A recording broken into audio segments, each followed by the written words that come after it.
ரிஷபம் இவர்களுடைய வாழ்க்கையில எப்போதுமே உண்மையை மட்டும்தாங்க பேசுவாங்க. யாராவது ஒருத்தங்க இந்த ரிஷபராசிக்கார்ட்ட வந்து எனக்காக இந்த ஒரு தடவை நீ பொய் சொல்ல முடியுமா கேட்டாங்கன்னா, நிச்சயமா என்னால பொய் சொல்ல முடியாது, ஆனா உனக்கு தேவையான உதவி நான் சொல்லி தரேன்பா அப்படின்னு சொல்லுவாங்க. இவங்க கிட்ட யார் போய் பேசணும்னு சரிங்க, உனக்கு ஏதாச்சும் உதவி தேவைப்படுதா சொல்லு, நான் பண்ணித்தரேன். ஆனா அதுக்காக என்ன பொய்யெல்லாம் பேச சொல்லாத, நான் நிச்சயமா மாட்டேன் அப்படின்னு எப்போதுமே பொய்களை மட்டும் பேசாமல், யாரையும் ஏமாற்றாமல் நேர்மையான ஒரு குணத்தை உடைய ஒரு நபர்கள்னா அது இவர்கள் தாங்க. அதாவது இந்த ரிஷபராசிக்காரர்கள். என்னதான் இந்த ரிஷபராசிக்காரர்கள் நேர்மையான குணத்தையும் நல்ல எண்ணங்களையும் கொண்டிருந்தாலும் இவர்களுடைய வாழ்க்கையில இவர்களை சுற்றி இருக்கக்கூடிய நபர்கள் யாருமே அப்படி இல்லைன்னு தாங்க சொல்லணும். அதாவது இவங்க ஒரு இடத்துல போய் நேர்மையா இருக்காங்க, ஒருத்தவங்களுக்கு உண்மையா இருக்காங்க அப்படின்றதுக்காக எந்த ஒரு விதத்திலையும் மற்றவங்களை ஏமாத்தாம அவங்களுக்கு என்ன தேவை தேவையில்லைன்றதை புரிஞ்சுக்கிட்டு ஓரளவுக்காவது அவங்க கூட சேர்ந்து இருப்பாங்க. ஆனா சில நிமிஷங்களிலேயே இவங்க கூட இருக்கக்கூடிய நபர்களுக்கு உதவி செய்வாங்க இந்த ரிஷபராசிக்காரர்கள்.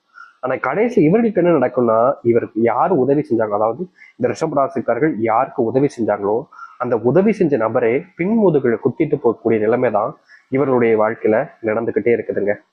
என்னதான் இவர்கள் மற்றவங்ககிட்ட ஏன்பா இப்படி பண்ண, தயவு செஞ்சு இனிமே இப்படி பண்ணாத அப்படின்னு சொல்லுவாங்க, அவங்க கெஞ்சுவாங்க. மற்றவங்ககிட்ட ஏமாத்தாதீங்க, எதுக்காக இப்படி பண்றீங்க அப்படின்னு கெஞ்சதான் செய்வாங்களே தவிர, ஒரு சில நபர்களா இருப்பாங்க எப்படி சொல்றதா, ஆர்டர் போடுவாங்க, ஏய் நான் சொல்றதை செய்டா அப்படின்ற மாதிரி திமிரு பிடிச்சு பேசுவாங்க. ஆனா இவர்கள் அப்படி கிடையாதுங்க. யார்கிட்ட போய் பேசினாலும் சரி, ரொம்ப பணிவா அன்போட மனசுல எந்த ஒரு கெட்ட எண்ணங்களோ இல்ல தப்பான விஷயங்களை வச்சுக்கிட்டா பேசாம மத்தவங்களுடைய மனசை புரிஞ்சுக்கிட்டு நடக்கக்கூடிய நபர்கள்லாம் அது நீங்க தாங்க. அது உங்களுக்கே தெரிஞ்சிருக்கும், நீங்க மத்தவங்களுடைய வாழ்க்கையில எந்த அளவுக்கு இறக்கம் பாக்கீங்க அப்படின்றது. அதாவது ஒருத்தவங்க கஷ்டப்பட்டாங்கன்னா போதும், அவங்கள கஷ்டப்படுத்திட்டு ஒரு விஷயத்த எனக்கு தேவையா எடுத்துக்க மாட்டேன், அவங்கள நான் நிச்சயமா எப்போதுமே கஷ்டப்படுத்த மாட்டேன், அவங்களுக்கு தேவையான சந்தோஷத்தை கொடுப்பேன்னு எப்பவுமே நீங்க அப்படிதான் நினைப்பீங்க. அதாவது யாருக்கையும் கஷ்டப்படுத்திடக்கூடாது, யாருக்கும் நம்ம கஷ்டத்தை கொடுத்துடக்கூடாதுன்னு எப்பவுமே நினைக்கக்கூடிய நபர்கள் தான் இந்த ரிஷபராசிக்காரர்கள். ஆனா இவர்களுடைய வாழ்க்கையில இவர்கள் இந்த அளவுக்கு நல்ல குணம் இருக்குதுன்னா இவர்களுடைய வாழ்க்கையில எந்த அளவுக்கு கெட்ட விஷயங்கள் நடக்க ஆரம்பிக்கும்ன்றதை எளிமையா தெரிஞ்சுக்க முடியும். ரொம்ப சிம்பிளா சொல்லணும்னா, ரிஷபராசிக்காரர்கள் நீங்க இருக்கீங்க, உங்களுக்கு சொல்றேன், உங்களுடைய மனசுல இது இருக்கா இல்லைன்றதை மட்டும் நீங்க சொல்லுங்க. வாழவே பிடிக்கல சாமி, தினமும் செத்து செத்து பொழைச்சிக்கிட்டு இருக்கேன், கூட இருக்கிறவங்கள நான் ரொம்ப நம்பினேன், நண்பனா இருப்பான், நல்லவனா இருப்பான்னு, ஆனா அவன் எச்சக்கள்ள பொறுக்கியா இருப்பான்னு எனக்கு தெரியாம போச்சு. என் காதலி, என்னுடைய காதல் அவர்கள் மேல தீராத அன்பு வச்சு அவர்களுக்காக என்ன வேணாலும் செய்யலாம்னு நினைச்சேன். ஆனா அவங்க பணம் தான் முக்கியம், குணம் முக்கியம் இல்லைன்னு போயிட்டாங்க. ஆனா அவங்க சொகுசு வாழ்க்கை தான் முக்கியம், சந்தோஷமான வாழ்க்கை முக்கியம் இல்லைன்னு போயிட்டாங்க. இன்னைக்கு வரைக்கும் நான் யார் மேல அன்பையும் பாசத்தையும் பல மடங்கு வச்சிருக்கணும், அவர்களா இப்படி நடந்துக்கிட்டாங்கன்னு நினைக்கும் போது எனக்கு மனசுக்குள்ள ஒரே வருத்தமா இருக்கு சாமி. வாழ பிடிக்கல, செத்து போயிடலான்னு தான் தோணுது.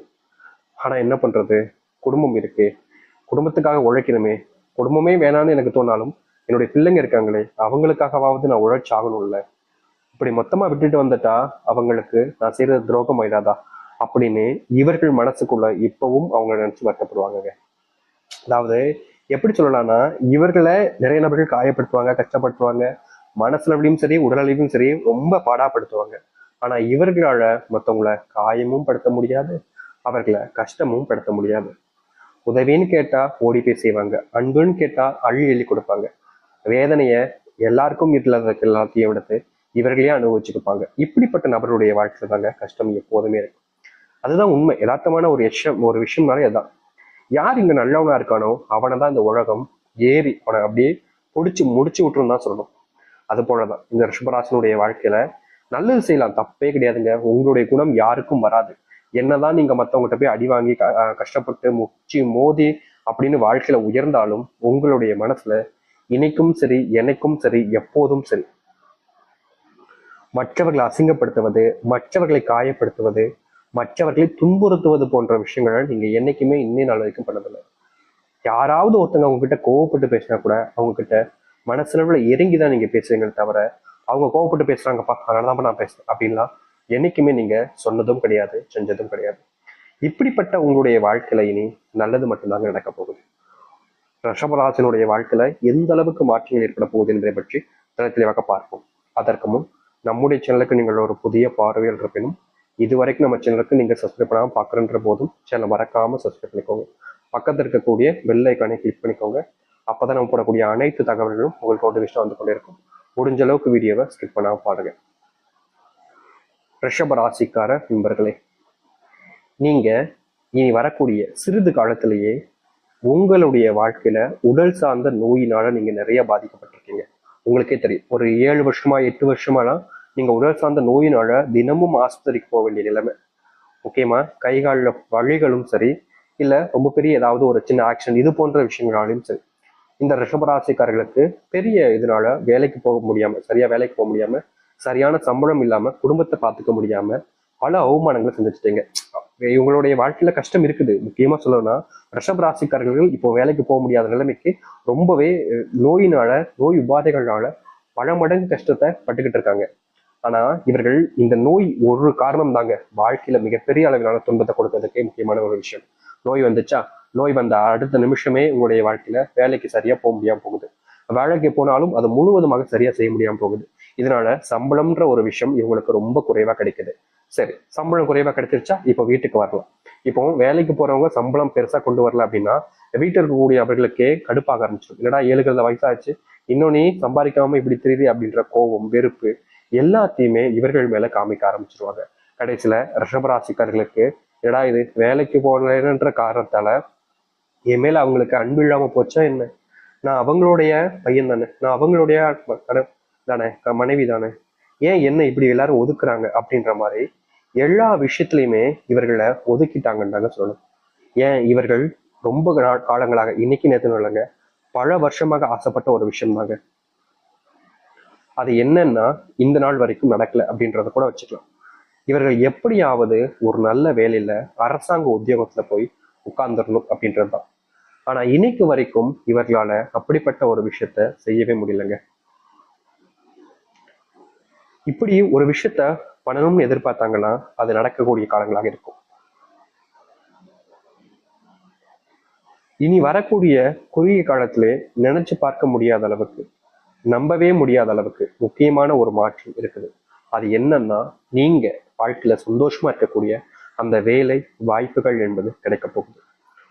இதற்கு முன்பு வரைக்கும் உங்களுடைய வேலையில சரியான முன்னேற்றங்கள் இருந்திருக்காது. ஆனா இனி உங்களுடைய வேலை சம்பந்தப்பட்ட விஷயங்கள்ல ரிஷபராசிக்காரர்களுக்கு ப்ரொமோஷன் கிடைப்பதோடு சேர்த்து உங்களுடைய வாழ்க்கையில புகழ் வந்து சேரும். மற்றவர்களுடைய பாராட்டுகள் உங்களுக்கு கிடைக்கும். சம்பள உயர்வும் கிடைக்கும். இதற்கு முன்பு எல்லாம் நீங்க கடுமையா வேலை பார்த்துருப்பீங்க, ப்ரொமோஷனும் கிடைச்சிருக்காது, கொஞ்சம் போல பாராட்டுகள் கிடைச்சிருக்கும் எல்லாரும் முன்னாடி, அவ்வளவுதான். மற்றபடி இந்த ரிஷபராசினுடைய வாழ்க்கையில எந்த ஒரு பெரிய மாற்றங்களையும் வாழ்க்கையில பார்த்ததில்லை. இனி வரக்கூடிய காலங்கள்ல நீங்க எதிர்பார்த்ததை விட மிகப்பெரிய அளவிலான மாற்றங்களையும் நல்லதையும் நீங்கள் பார்க்க முடியும். உங்களுடைய கனவு வாழ்க்கையை நிறைவேற்றி கொள்ளக்கூடிய காலங்களாக இந்த ரிஷபராசிக்காரர்களுக்கு இனி இருக்கும். அந்த கனவு தொழில் சம்பந்தப்பட்ட விஷயங்களாக இருக்கலாம், ஒரு சின்னதா வீடு கட்டலாம், ஒரு வண்டி வாங்கலாம். அதுவும் மிடில் கிளாஸ் பொருள்லாம் சொல்லவே வேண்டியது இல்லைங்க, பல நாள் கனவாக இருக்குங்க இந்த வீடு கட்டுறதெல்லாம். மற்றவங்களுக்குலாம் வீடு கட்டணும்ப்பா கொஞ்சம் சீக்கிரமா அப்படின்னு நினைப்பாங்க. ஆனா வாழ்நாள் கனவு சின்ன வயசுல இருந்து இப்போ வரைக்கும் இந்த ரிஷபராசியக்காரர்களுடைய வாழ்க்கையில எனக்காவது ஒரு சொந்தமான வீடை கட்டிடணும், என்னுடைய சொந்தக்காரங்க அப்பா அம்மா முன்னாடி மதிப்பும் மரியாதையும் பெற்றிருக்கணும். வீடு இல்லைன்ற காரணத்துக்காக எவ்வளவு நாட்கள் எங்க அப்பா அம்மாவையும் சரி எங்களையும் சரி நிறைய நபர்கள் ஒதுக்கி வச்சிருக்காங்க. சொந்த பந்தம்னு சொல்லக்கூடிய நபர்கள் வீடு இல்லைன்னு தெரிஞ்சதுக்கு அப்புறம் ஒன்னா இருக்க கூட இல்லை, வக்கத்த பையன் அப்படின்னு சொல்லுவாங்க எங்க அப்பாவெல்லாம். எங்க வீட்டுக்கு வர சொந்தக்காரங்களுக்கு கூட விருப்பம் இருக்காது, ஒதுக்கிடுவாங்க எங்களை எல்லாத்தையுமே, ஒதுக்கிதான் வச்சிருக்காங்க இப்போ வரைக்கும்.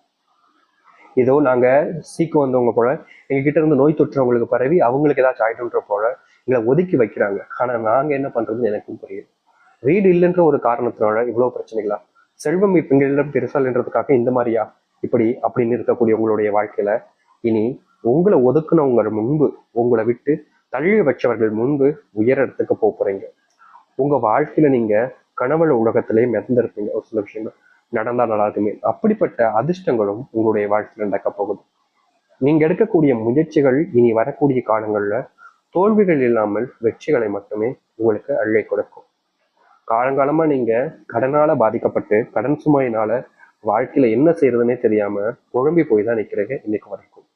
இப்படிப்பட்ட கடன் சார்ந்த விஷயங்கள்ல, கடன் சார்ந்த பிரச்சனைகள்ல முழுவதுமான தீர்வுகளையும் மாற்றத்தையும் ஏற்படுத்தி கொடுக்கக்கூடிய காலங்களாக இனி வரக்கூடிய காலங்கள் இருக்கும். அன்பு கிடைக்காம நீங்க தவிச்சீங்கல்ல, அப்படிப்பட்ட வாழ்க்கை இனி மாறப்போகுது இந்த ரிஷபராசிக்காரர்களுக்கு. ரிஷபராசினுடைய பெரும் கவலையாக இருந்த விஷயங்கள் எல்லாமே இனி டக்கு டக்கு டக்கு டக்கு டக்குன்னு மாறி நல்லது நடக்கும். அன்பே கிடைக்க மாட்டேக்கே சாமி, அன்பு கிடைக்கணும்னு நானும் வேண்டேன், ஆனா யாருமே என் மேல அன்பை கூட காமிக்க மாட்டேங்காங்களே அப்படின்னு கவலைப்பட்டிருக்கீங்கல்ல, அப்படிப்பட்ட ஒரு வாழ்க்கை மாறக்கூடிய சரியான காலங்களாக உங்களுடைய வாழ்க்கையில இருக்க போகுது. இதற்கு முன்பு வரைக்கும் நீங்க அனுபவிச்ச கஷ்டங்கள் எல்லாமே நொடி பொழுதில் காணாமல் சென்றுவிடும். அது மட்டும் இல்ல, நீங்க யாரெல்லாம் உங்களுடைய வாழ்க்கையில துரோகத்தை கொண்டார்களோ அவர்களுக்கு சரியான பதிலடி கொடுக்கக்கூடிய நேரமாகவும் இருக்கும். முக்கியமாக உங்களுடைய வாழ்க்கையில இன்னைக்கு எடுத்துக்கிட்டா கூட, அதாவது இந்த ரிஷபராசினுடைய வாழ்க்கையில இன்னைக்கு எடுத்துக்கிட்டா கூட, ஒரு இடத்துக்கு போனாங்க அப்படின்னா ஏதாவது ஒரு பிரச்சனை இவர்களுடைய வாழ்க்கையில மற்றவர்களால இவர்களுக்கு ஏற்படும். இவர்கள் தப்பே பண்ணியிருக்க மாட்டாங்க, நல்லதுதான் யோசிச்சிருப்பாங்க, நல்லதுதான் செஞ்சிருப்பாங்க. ஆனா அங்க இருக்கக்கூடிய நபர்கள் அப்படி இருப்பாங்களா? மாட்டாங்க. இவர்களை கஷ்டப்படுத்துறது, காயப்படுத்துறதுன்னு எப்போதுமே செய்யக்கூடிய நபர்கள் இப்போதும் அதே போல செய்ய ஆரம்பிச்சுவாங்க. அப்படிப்பட்டதுக்கும் தீர்வுகள் கிடைக்கும். அது மட்டும் இல்லைங்க, இனி நாள் வரைக்குமே இந்த காதல் விவகாரங்கள்ல பெரும் கஷ்டங்களையும் துன்பங்களையும் பார்த்திருக்காங்க. காதல் என்னைக்காச்சும் வெற்றி கிடைச்சிருமா சாமி, காதல் வாழ்க்கையில ஒரு மாற்றம் ஏற்பட்டாதான்னு இவர்கள் யோசிக்காத நாட்களே கிடையாது. இப்படிப்பட்ட காதல் சம்பந்தப்பட்ட விஷயங்கள் இருக்கக்கூடிய பிரச்சனைகள் என்பது அடியோடு நீங்க ஆரம்பிக்கும். நீங்க இதுநாள் வரைக்கும் எந்த ஒரு விஷயத்துக்காக வாழ்க்கையில போராடினீங்களோ அப்படிப்பட்ட போராட்டத்திற்கு வெற்றி கிடைக்கக்கூடிய காலங்களாக இனி இருக்க போகுது. தோல்விகளை எல்லாத்தையுமே நீங்க ஓரமா வைக்க வேண்டிய நேரம் வந்துருச்சு. இனி நீங்க எந்த ஒரு விஷயத்த நினைச்சும் பயப்பட வேண்டாம்.